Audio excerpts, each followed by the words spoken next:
Yo, what's up, guys? I'm sitting here with my beautiful wife. This is Miss Meme, and yeah, we actually have kind of somewhat of a private life because we're always just kind of inside. But as you guys know, if you probably join like my patron hangouts and stuff, I'm pretty much an open book. I usually don't hide too much from people, and we do consider you guys family. So I thought that it would be okay for us to kind of let you guys know what's going on in our private lives right now. Given the event that if God can get more glory from it somehow, or if people can relate to it, then I think that that's kind of a good within itself. So I'll go ahead and start. It's one thing that you guys probably don't know about me is that for the last couple of years, I've been battling sleep paralysis. Now, it sounds weird, but if you don't know what sleep paralysis is, it's when your body is in your REM sleep mode, but you become cognitively aware. So you're like awake, but your body is still paralyzed. So you can't move. And then this is usually accompanied by like hallucinations or some sort of fear or panic, that sort of thing too. And it's really weird because I don't recall ever having this sort of thing going on prior to the last couple of years, but what I've come to learn from it, because I'm like, why am I going through this now, right? And I don't know the actual medical cause or whatever for it, but what I do know is that like what I've learned through it is that through these times where there's these times where I'm completely out of control, there's nothing I can feel like I can do, right? And so I'm out of control and these things are happening to me. And what I learned is that like when I prayed, these things would stop. I pray, in Jesus' name and all that. And these things would stop. But if I didn't pray, they would keep reoccurring throughout the night. And this is really weird for me because I'm not a person that's like, just like, I want to say like the placebo effect where, I'm psyching myself out to think that if I pray, it's going to stop. That's not necessarily how I processed this at the beginning. I just kind of figured, I'd pray because I trust God, but I didn't expect for anything to happen. But it's kind of strange because these things did happen. So I think from the Christian worldview, what I've learned from it too is I think that God is using these things as a way to get my attention for me to be able to learn more to trust and depend on Him. Because I didn't realize prior to this just how much that I try to control the things going on in my life. And that kind of segues a little bit into what we have going on with a lot of different things that's going on in our family right now. So we'd appreciate you guys to keep us in prayer, of course, because we've got a few different things that's going on that's just, it's harder. It's forcing us to trust God more and more. So recently my wife was diagnosed with type 1 diabetes. And this is like one of the things we've been battling, right? Yeah. So she's diagnosed with type 1 diabetes. And for those that don't know what that is, do you want to explain what it is? Yeah. I don't know if you're familiar, but there's actually a lot of different diabetes, but the most common ones are type 1 and type 2. And type 1 is your immune system is actually attacking your beta cells that produce insulin. So it actually kills it off. So eventually you'll have to be insulin dependent a lot of times because you just won't make any at all. Just your immune system kills it. Yeah, which is it's hard because too she got, is it called gestational diabetes? Gestational diabetes. Yeah. With my second son, I had it. Yeah, with our second son. Which was a really big shock to me because I was like, what? I eat really healthy, like I'm active. And the doctors were like, yeah, it'll go away, I'm sure. Like a lot of times it does. And I just felt like something was wrong because if I had like oatmeal or something, I would spike really high, which was abnormal. Yeah. And so it's been a journey of how long? Like 2 years now? Yeah. Yeah, I had like some doctors just kind of blow it off because I was eating really healthy and had good A1Cs.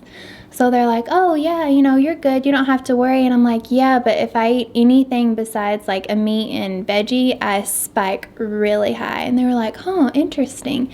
Yeah. So it took like ER trips and another doctor to actually go to someone to be tested to see that it was autoimmune. And that's why, which makes so much more sense now. Because I wasn't eating like any carbs. I got to the point where like I couldn't eat like anything. Yeah. And then I would have these really bad lows, like super low blood sugar to where I'm like, I got to eat or I'm going to pass out. No. And it was wild because like I couldn't understand what was going on, right? Like when they were just like, yeah, you might be diabetic. It was just weird because I was like, I always thought that was like if you eat like really bad, Yeah. right?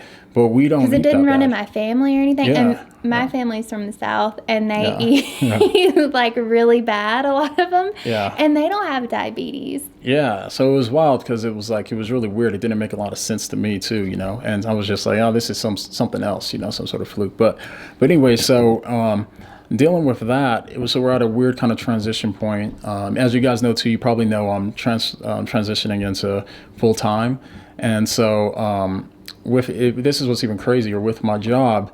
Long story short, she was dropped off of my insurance without me knowing because they didn't get a photo ID of her, I guess, which is crazy because I didn't recall getting any kind of messages or alerts that I need to update that information. So anyway, so she's off my insurance, and then at the end of this month, I'll be full time doing videos, and Like so awful timing yeah, it's for bad timing, right? Because diagnosis of diabetes. yeah, exactly. So keep us in prayer about that, guys, too. But through this, like, well, if you hit that, it's gonna be Oh, loud. The mic. sorry. No, it's all right, just so you know. But through this, like, and we've been going through other stuff too.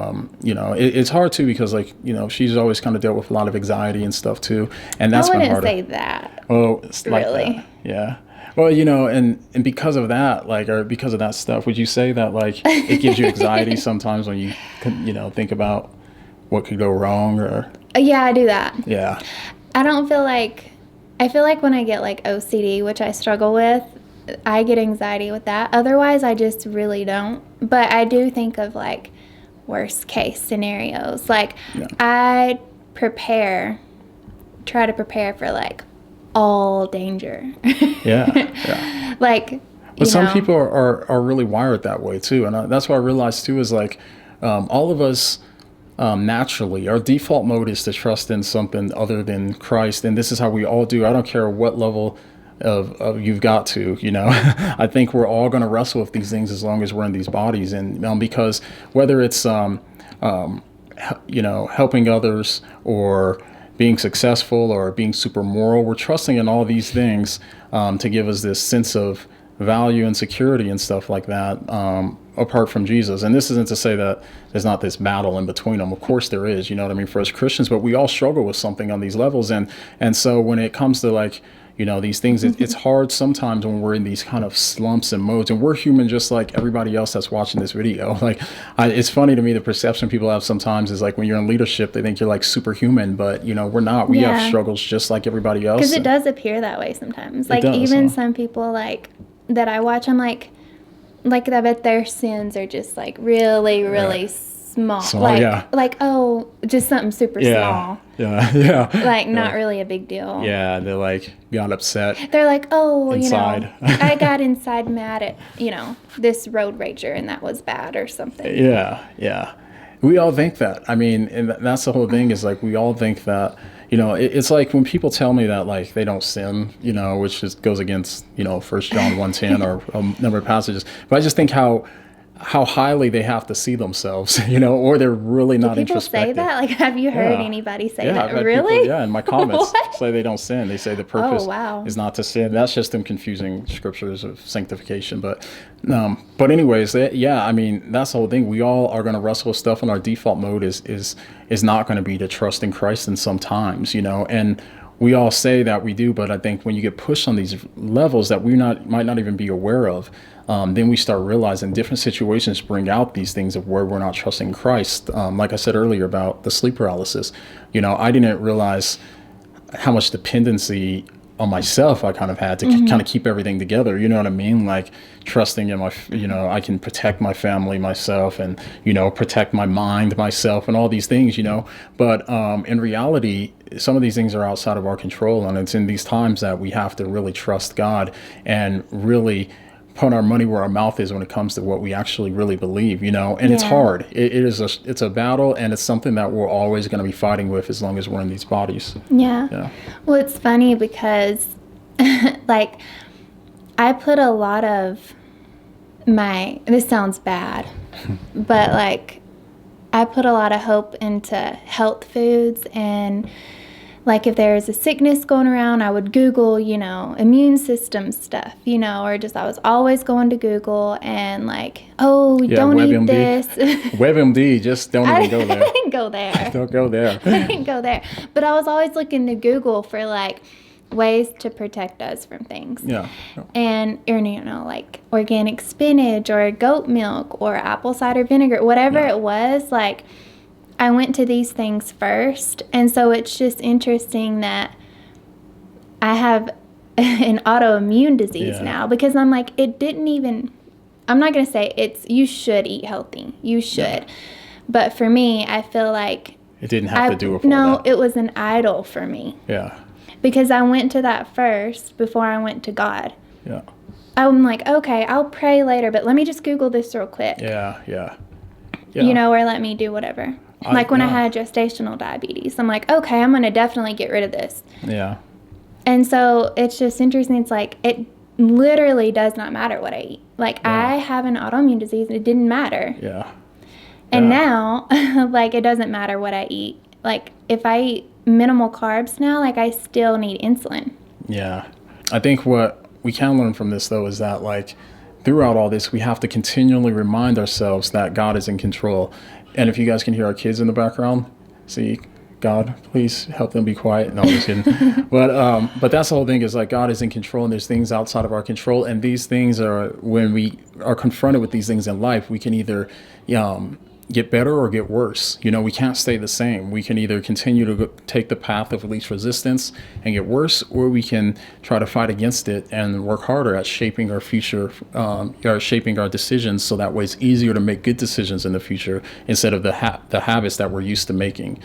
So, but I want to say, like, I genuinely mean this when I say it. I do have an awesome wife, and we are blessed. We have a good marriage. I love my wife. I love our family, and I couldn't do these things without my wife. So make sure you keep us in prayer. This is another reason too, and this is not a ploy to try to get people to support or anything like that. It's just the truth. This is another reason too why I wanted to move into being full-time as well. So that way I can help her, because being so busy all the time, it made it a lot harder for me to be there and have time to actually, spend with her and, kind of work together through all these things that she's battling too. So the timing's pretty good in that respect too. And God's blessed us too. I mean, situationally, I think that the timing is kind of fallen into place a lot as well. So yeah. Well, I just wanted to say, like, not to just be like, oh, like be a drama or anything about the thing, but like it is a reminder that even good things can become idols. Yeah. Yes. And that's it can sneak up on you. Yeah.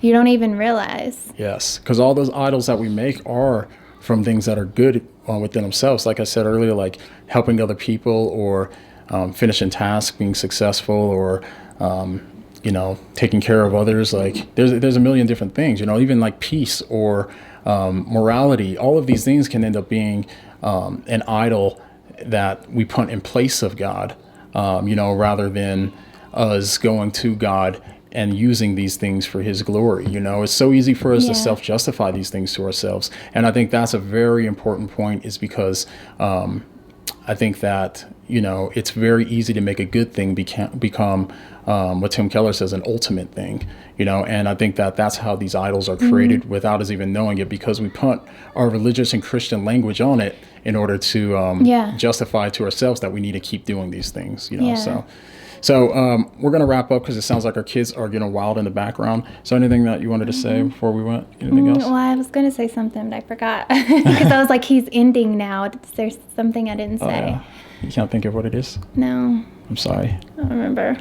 We'll see. But if you guys can relate to this, leave a comment down below, and just kind of, it's good to have kind of the community where you can be open and honest about what you wrestle with, and we'll all keep each other in prayer on this thread and stuff as well, because I do think that it's very easy for us as Christians to deny to ourselves the reality of what we struggle with sometimes, but as long as we're in this world, we will have trials and tribulations, you know what I mean? So love you guys, and yes, no matter what, he's still good. He is. He's still good. Yeah. And guys, we are, before people start saying, do this and do that, try these different things. We are looking into these things. If you guys want to leave advice down below, sure, absolutely do. But we are, getting more kind of help and stuff with these situations, and we're going to continue to grow in God together throughout this, and we'll get past it like we always do everything else. So love you guys. Thank you guys for tuning in, and we will catch you next time. Yeah. And should we just say it? What do you mean?